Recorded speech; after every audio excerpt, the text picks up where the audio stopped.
अगर आपके पास कोई इंटरनेशनल कॉल आती है तो पहले सतर्क हो जाए, क्योंकि गोरखपुर की पुलिस ने पहली बार इस तरह की वॉइस ओवर इंटरनेशनल प्रोटोकॉल करके 20 लाख की रंगदारी मांगने वाले को गिरफ्तार किया है। दुर्गेश ग्रुप हनुमान शुक्ला, जो कि ग्राम शुक्लपुरा सिकरीगंज गोरखपुर का निवासी है, और उसका दूसरा साथी उत्कर्ष उर्फ विपुल उसी के गांव का है। दोनों ने मिलकर एक व्यवसायी से internet voice over international protocol call करके 20 लाख की फिरौती मांगी। पुलिस की साइबर सेल ने अपराधियों को पकड़ने में अपनी अहम भूमिका निभाई है। पूछताछ में अभियुक्त ने बताया कि मेरे गांव के उत्कर्ष कुमार ने मेरे मोबाइल में फेक कॉल ऐप डाउनलोड करके इस घटना को अंजाम दिया है। दरअसल गूगल पे पर भी इस तरह का फेक कॉल एप्लीकेशन मौजूद है, जिसमें आपको लगेगा कि यह कॉल कहीं विदेश से आ रही है और आप इनके झांसे में बस जाएंगे। समय रहते पीड़ित ने सारी बातें पुलिस में जाकर बताई और तब से साइबर सेल सक्रिय हो गया। मामले का खुलासा करते हुए एसपी साउथ ए.के. सिंह ने पूरी जानकारी देते हुए बताया कि जनपद में अभी इस तरह का पहला अपराध पुलिस ने पकड़ा है।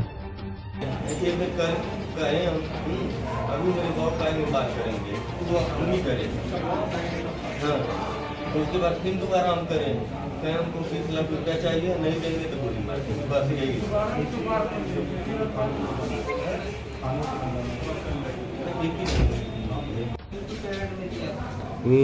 यूट्यूब पे प्रॉपर्टी खरीदने से पैसा कम पड़ा था क्या? नहीं सर, क्यों उन्हीं को टारगेट किए?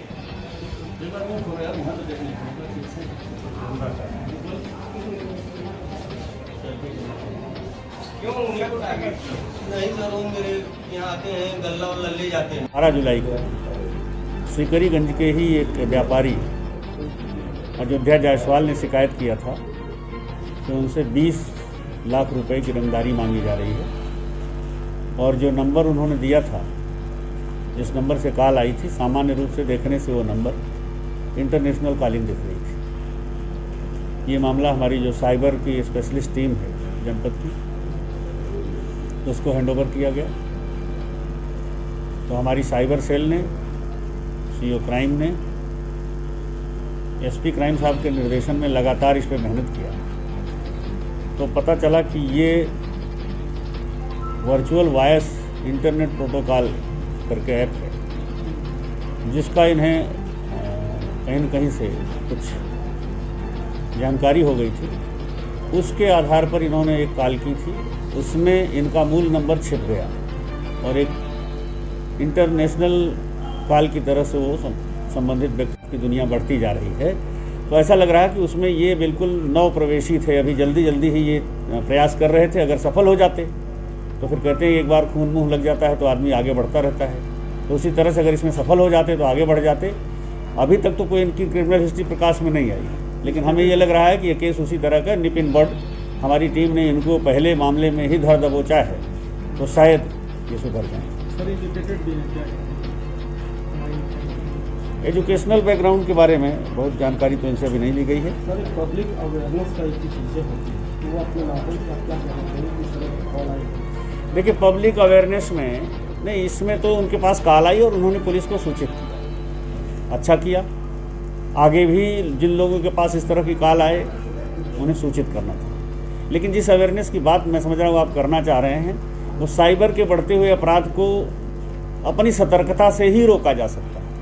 इसमें कोई व्यक्ति आपसे धींगामुश्ती नहीं कर रहा, कोई तमंचा नहीं दिखा रहा है, लेकिन प्रलोभन में तरह तरह के मैसेज आते हैं, हमें तरह तरह के लिंक आते हैं, तरह तरह की कॉल आती हैं, और उस पर हम गुमराह हो जाते हैं। हम सतर्क रहें। उधर से कोई OTP आपके मोबाइल पे आता है, आप उसे शेयर कर लेते हैं। तो ऐसे में ये मैं कहूँगा कि इसमें तो सतर्कता ही बचाव है, क्योंकि दूसरा पक्ष तब तक नहीं आप पे कुछ कर पाएगा जब तक कि आप अपनी तरफ से कोई न कोई सहायता उसे नहीं दें। जनरेट हुआ, कैसे जनरेट हुआ, हमारी टीम ने प्रयास किया। दोनों व्यक्ति जिन्होंने ये घटना को अंजाम दिया था, उनकी आज गिरफ्तारी कर ली है टीम ने। उनको माननीय न्यायालय के समक्ष प्रस्तुत किया जा रहा है, और टीम ने हमारे काफ़ी साक्ष्य संकलित कर लिए हैं। विवेचक द्वारा केस डायरी के माध्यम से इन सभी साक्ष्य के साथ आरोप पत्र माननीय न्यायालय अतिशीघ्र घोषित किया गया। देखिए MTV भारत, जज्बा सच।